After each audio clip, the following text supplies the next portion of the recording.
Welcome to Mousumi's creation. আজকে আমি নিয়ে এসেছি রথের স্পেশাল রেসিপি, শুকনো গজার রেসিপি।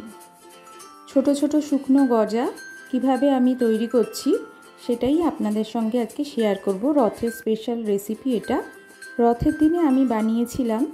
তাহলে আর বেশি দেরি না করে চলুন দেখে নেওয়া যাক কিভাবে আমি রেসিপিটা করছি। এর জন্য আমি নিয়ে নিচ্ছি 2 কাপ ময়দা। আপনারা ময়দার বদলে আটাও নিতে পারেন। আমি আজকে 2 কাপ ময়দা নিচ্ছি। এটা আটা দিয়েও হয়, ময়দা দিয়ে খেতে আরও সুস্বাদু হয়। লবণ নিচ্ছি 1/2 টিস্পুন, চিনি নিয়ে নিচ্ছি 1 টিস্পুন, আর নিয়ে নিচ্ছি 3 টেবিল স্পুন সয়াবিন অয়েল মানে রিফাইন অয়েল। এখানে আমি নিচ্ছি 3 টেবিল স্পুন। সব কিছু দিয়ে আমি ময়দাটাকে ময়ান দিয়ে নেব। ভালোভাবে ময়দার সঙ্গে তেলটা মিশিয়ে নিচ্ছি। ময়ানটা খুব ভালোভাবে হলে বুঝতে পারবেন, এইভাবে মুঠো করলে একটা আট ভাব আসবে, বুঝবেন ময়ানটা খুব ভালোভাবে হয়েছে। ময়ানটা যত ভালো হবে ততই গজাটা খেতে খাস্তা হবে। আমি এখানে 3/4 কাপ জল নিচ্ছি ময়দাটাকে মাখার জন্য। খুব বেশি নরম করেও মাখা হবে না, আবার খুব বেশি শক্ত করেও মাখা হবে না। এইভাবে আমাদের মেখে নিতে হবে, যেন মাখাটা খুব বেশি নরম না হয় আবার খুব বেশি শক্ত না হয়। আমি একটা ডো তৈরি করে নিয়েছি। ডোটা দেখুন খুব বেশি নরমও নয় আবার খুব বেশি শক্ত নয়, এই রকম।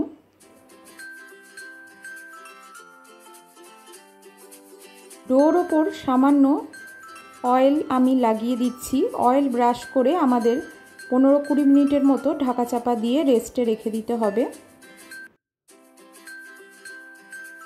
15-20 মিনিট পর আমি খুলে আবারও মেখে নিচ্ছি ডোটা। আমি ডোটাকে দুভাগে ভাগ করে দুটো ডো তৈরি করে নিচ্ছি। দেখুন এইভাবে দেখাচ্ছি।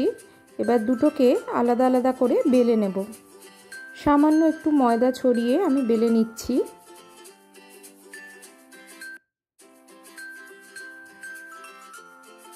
একটু মোটা করে বেলতে হবে, খুব বেশি পাতলা করে বেললে হবে না।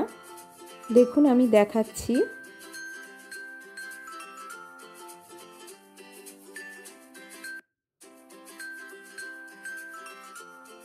তারপর যেভাবে পরোটা তৈরি করে সেইভাবে আমি ফোল্ড করে নিচ্ছি, 3 কোণা করে। যেভাবে আমরা পরোটা তৈরি করি সেই রকম 3 কোণা করে ফোল্ড করে নিচ্ছি, আবারও বেলে নিচ্ছি।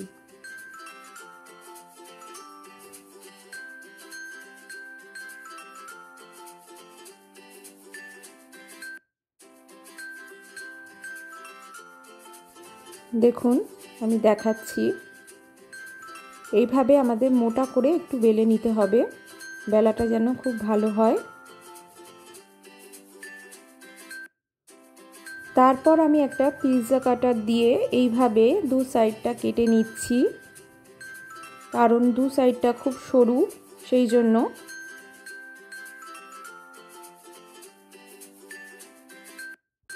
তারপর পিৎজা কাটার দিয়ে এইভাবে আমি কেটে নিচ্ছি ছোট ছোট করে। প্রথমে আগে লম্বা করে কেটে নেব, তারপরে আড়াআড়িভাবে কেটে নেব।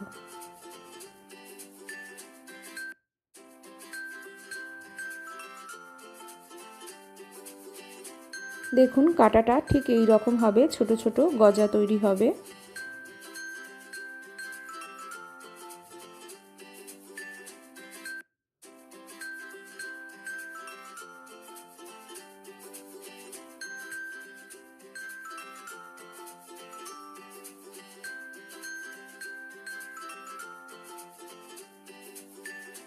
এরপর গ্যাস ওভেন অন করে আমি একটা ফ্রাইং প্যান বসিয়ে দিলাম, বা কড়া বসিয়ে দিতেও পারেন। আমি একটা ফ্রাইং প্যানে করে নিচ্ছি। সাদা তেল দিয়ে দিয়েছি। তেলটা গরম হয়ে এলে আমি গজাগুলো দিয়ে দেব। গজা দেওয়ার সময় অবশ্যই গ্যাসের ফ্লেমটা লো ফ্লেমে করে রাখবেন। তেলটা গরম করে নিয়ে আমাদের গ্যাসের ফ্লেমটা লো ফ্লেমে করে দিয়ে গজাটা ছাড়তে হবে। গজা ভাজার সময় যদি গ্যাসের ফ্লেম হাই ফ্লেমে থাকে তাহলে উপরে পাটটা সহজেই লাল হয়ে আসবে এবং পুড়ে যাবে, কিন্তু ভেতরে কাঁচা থেকে যাবে এবং গজাটাও মচমচে হবে না খেতে। সেই জন্য অবশ্যই গ্যাসের ফ্লেমটা লো ফ্লেমে করে রাখবেন গজা ভাজার সময়।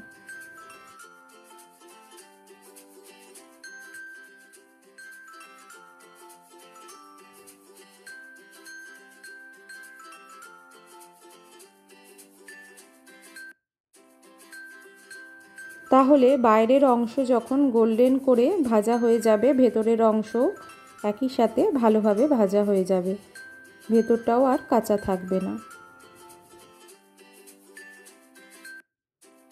আমার আজকের ভিডিওটা ভালো লেগে থাকলে অবশ্যই ভিডিওটাকে একটা লাইক করে দিতে ভুলবেন না বন্ধুরা। ভিডিওটা আপনাদের বন্ধুবান্ধব আত্মীয় স্বজনদের সঙ্গে অনেক বেশি করে শেয়ার করে দেওয়ার অনুরোধ রইল। আর এখনও যদি আমার চ্যানেলকে সাবস্ক্রাইব না করে থাকেন অবশ্যই সাবস্ক্রাইব করে নেওয়ারও অনুরোধ রইল।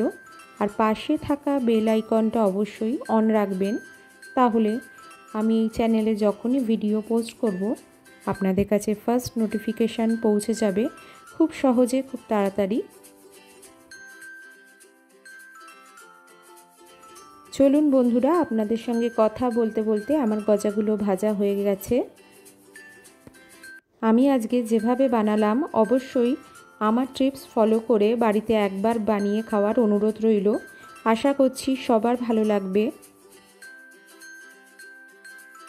কমেন্ট অবশ্যই করবেন বন্ধুরা, আপনাদের কেমন লেগেছে আজকের রেসিপিটা। কমেন্টের মাধ্যমে আমাকে অবশ্যই জানাবেন। আপনাদের কমেন্ট পড়তে আমার খুবই ভালো লাগে।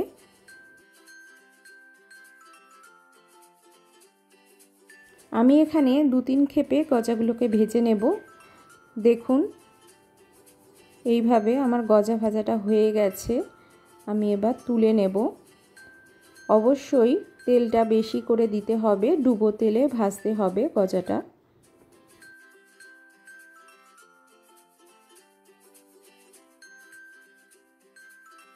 দেখুন ভাজাটা খুব বেশি হবে না, এই রকম হবে, আমি দেখাচ্ছি, হালকা গোল্ডেন আকার হবে। দেখুন খুব বেশি পোড়া পোড়া করে ভাজাটা কিন্তু ভাজবেন না, তাতে খেতে খারাপ হবে।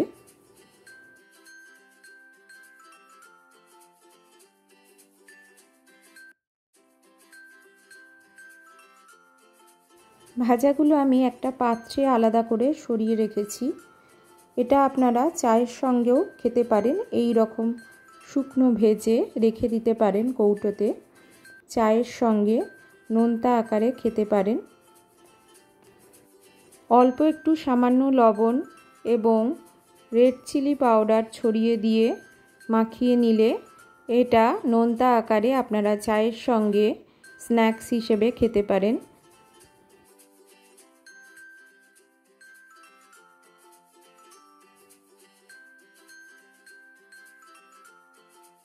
আজকে যেহেতু আমি মিষ্টি গজা করছি, সেই জন্য আমি এটা মিষ্টি শিরার মধ্যে দিয়ে দেব। দেখুন আমি দেখাচ্ছি, আমি একটা চিনির শিরা তৈরি করে নিচ্ছি। ফ্রাইং প্যানে আমি সুগার দিয়ে দিচ্ছি 1 কাপ। তারপর আমি দিয়ে দিচ্ছি অল্প সামান্য জল 1/3 কাপ। এই সময় গ্যাসের ফ্লেমটা অবশ্যই লো ফ্লেমে রাখতে হবে এবং সমানে নাড়তে থাকতে হবে এইভাবে, তাহলে চিনিগুলো গলে আসবে এবং একটা মিষ্টির শিরা তৈরি হবে যেটা খুবই আঠালো।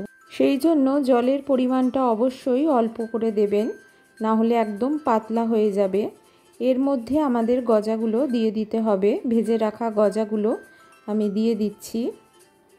গজাগুলো দেওয়ার পর হালকা নাড়াচাড়া করে এইভাবে মিশিয়ে নিতে হবে চিনির শিরার মধ্যে। অবশ্যই এই সময় গ্যাসের ফ্লেমটা বন্ধ করে দিতে হবে। ঠান্ডা হলে যখন মিষ্টি শিরাটা শুকিয়ে আসবে তখন গজার গায়ে এইভাবে লেগে যাবে। গজা দেওয়ার আগেই কিন্তু আমাদের গ্যাসের ফ্লেমটা বন্ধ করে দিতে হবে, না হলে গজাগুলো নরম হয়ে যাবে গরম অবস্থায় যদি ফোটানো হয় মিষ্টি শিরার সঙ্গে। গজাগুলো আমার একদম রেডি হয়ে গেছে, আমি একটা সার্ভিং ডিশে তুলে নিয়ে আপনাদের কাছে খুব তাড়াতাড়ি ফিরে আসছি।